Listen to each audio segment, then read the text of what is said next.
Assalamualaikum warahmatullahi wabarakatuh. Selamat datang di channel Aprilanesia, channel yang membahas seputar tutorial dan teknologi terkini. Kali ini saya akan membahas tentang cara memprediksi umur SSD. Meskipun SSD lebih tahan terhadap goncangan dibandingkan harddisk, namun SSD juga bisa rusak karena SSD punya masa tulis atau write cycling yang bisa habis masanya. Saat ini sebagian besar komputer dilengkapi dengan SSD, bahkan laptop yang bawaannya pakai harddisk pun sekarang banyak yang lebih memilih untuk menggantinya dengan SSD. Ini karena SSD lebih cepat dan lebih efisien dibandingkan dengan harddisk. Namun semua SSD mempunyai masa pakai dikarenakan siklus tulisnya. Tentunya kita nggak mau kehilangan data karena SSD kita rusak. Kira-kira bagaimana cara memperkirakan masa pakai SSD? Ada 3 cara yang saya akan bahas untuk memprediksi masa pakai SSD. Yang pertama, masa garansi. Dan yang kedua adalah TBW atau Total Byte Written. Dan yang ketiga adalah MTBF atau Mean Time Before Failure. Oke, akan kita bahas satu persatu, tapi sebelum itu dukung channel ini dengan menekan tombol subscribe dan menyalakan lonceng notifikasi. Oke, kita lanjut sob. Yang pertama, perkiraan masa pakai SSD menggunakan masa garansi. Sebagian besar produsen SSD memiliki garansi yang dapat kamu gunakan untuk memprediksi berapa lama SSD kamu bisa bertahan. Tentu saja itu tidak berarti bahwa garansi akan menunjukkan sisa masa pakai SSD kamu, tetapi ini dapat membantu kamu memperkirakan kemungkinan kegagalannya. Misalnya SSD dengan garansi 5 tahun mungkin akan bertahan lebih lama dibandingkan dengan SSD dengan garansi 3 tahun. Sehingga tahun garansi bisa dikatakan sebagai umur maksimal SSD bisa berjalan secara optimal yang dijamin oleh pabrikan. Kedua, perkiraan masa pakai SSD menggunakan TBW atau Total Byte Written. Tidak seperti harddisk, SSD memiliki penulisan dalam jumlah terbatas sebelum drive menjadi mode read-only. Sebagai referensi, untuk mengetahui ketahanan atau keandalan sebuah SSD bisa dilihat dari spesifikasi TBW atau Total Byte Written. TBW adalah ukuran ketahanan SSD dan seringkali mengacu pada garansi pabrik. TBW yang lebih tinggi dapat menjadi indikasi keandalan yang lebih besar. Maka dari itu biasanya pabrikan SSD akan memberikan garansi berdasarkan tahun pemakaian atau TBW-nya, tergantung mana yang tercapai lebih dahulu. TBW ini dapat ditemukan di lembar spesifikasi teknis sebuah SSD. Misalnya WD Blue ini dalam spesifikasi teknisnya yang 1 TB tertulis TBW-nya 400 TB. Nah, untuk mengetahui jumlah TBW dari SSD yang kita pakai bisa menggunakan aplikasi Crystal Disk Info. Crystal Disk Info adalah program kecil yang sangat berguna yang dapat kamu gunakan untuk memperkirakan masa SSD kamu. Dan kabar baiknya aplikasi ini gratis untuk kamu gunakan. Kamu tinggal download Crystal Disk Info, ketikkan Crystal Disk Info di Google, lalu pilih download, pilih aja yang standard edition, kemudian pilih yang installer, lalu lakukan instalasi seperti biasanya. Setelah aplikasi ini dibuka, lihat di bagian bawah health status. Di sini bisa dilihat presentase kesehatan seperti baterai untuk memberitahu kamu tentang sisa masa pakai SSD. Semakin tinggi presentasi status kesehatan, biasanya semakin lama SSD kamu masih bisa bertahan.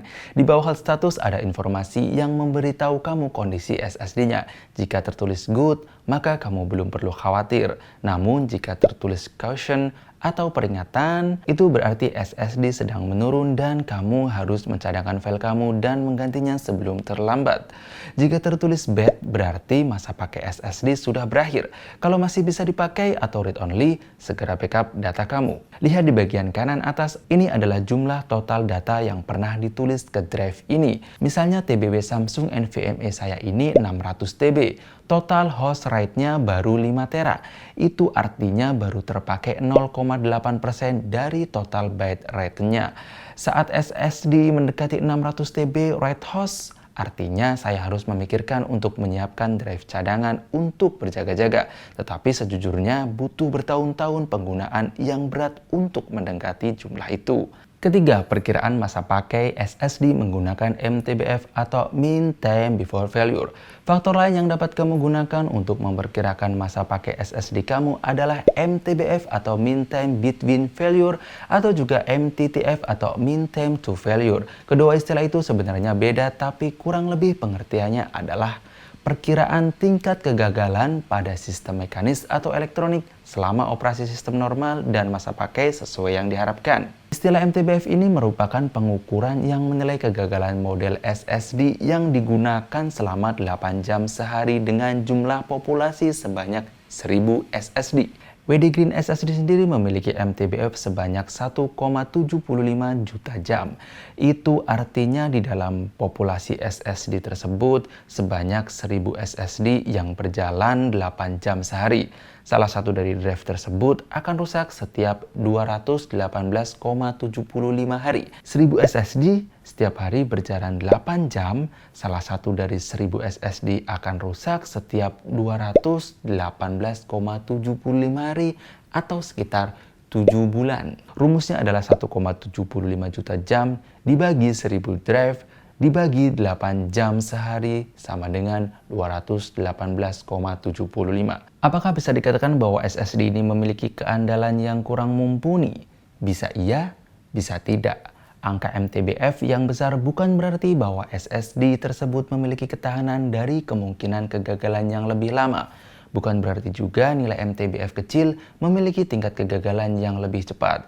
Kenapa? Perlu diketahui juga penentuan MTBF SSD ini selalu dilakukan pengujian tes kegagalan dengan standar yang berbeda-beda pada setiap produsen, sehingga cukup sulit untuk mengimplementasikan pengujian produsen dengan pemakaian kita sehari-hari. Kalau pabrikan yang sudah punya nama besar, tentu akan punya standar yang lebih baik dibandingkan pabrikan lainnya yang masih kecil. Memang cukup sulit menemukan dengan MTBF yang diharapkan, namun jika SSD pilihanmu berada di atas 1 juta jam MTBF, dengan pabrikan yang sudah besar seperti Samsung dan Intel, saya rasa kamu tidak perlu khawatir untuk memilihnya. Sedikit tambahan dari saya, sekarang ini marak SSD murah dengan MTBF tinggi. Saya langsung ambil contoh aja Midas Force. Ini adalah SSD yang murah yang punya official websitenya, sehingga bisa kita akses informasi spesifikasinya.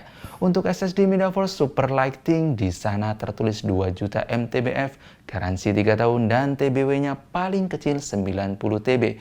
Itu kalau untuk pemakaian sehari-hari akan sangat lama untuk mencapai 90 TB. Tapi kenyataannya di lapangan tidak sedikit yang mengalami masalah kerusakan pada SSD mereka ataupun masalah lainnya seperti penurunan performa. Walaupun sebagian mereka bisa melakukan klaim garansi dengan tukar barang baru jika SSD-nya mati total, namun datanya kan nggak bisa balik. Pusing juga sob. Lalu apa yang menjadi pembeda antara SSD murah dan SSD mahal? Tentu saja teknologi yang dipakai pada SSD mereka. Dan saya tidak bisa menjelaskan secara rinci karena saya belum melakukan riset secara mendalam. Mungkin bisa jadi teknologi chipnya atau boardnya dan juga komponen yang dipakai. Yang pasti pabrikan dengan brand ternama punya kredibilitas yang lebih bagus dibandingkan brand dengan harga murah. Kalau kalian punya pengalaman pakai SSD murah maupun mahal, silahkan share di kolom komentar ya sob. Oke, segitu aja pembahasan kita kali ini. Semoga bermanfaat dan jangan lupa untuk like, subscribe, dan nyalakan lonceng notifikasi. Terima kasih. Wassalamualaikum warahmatullahi wabarakatuh.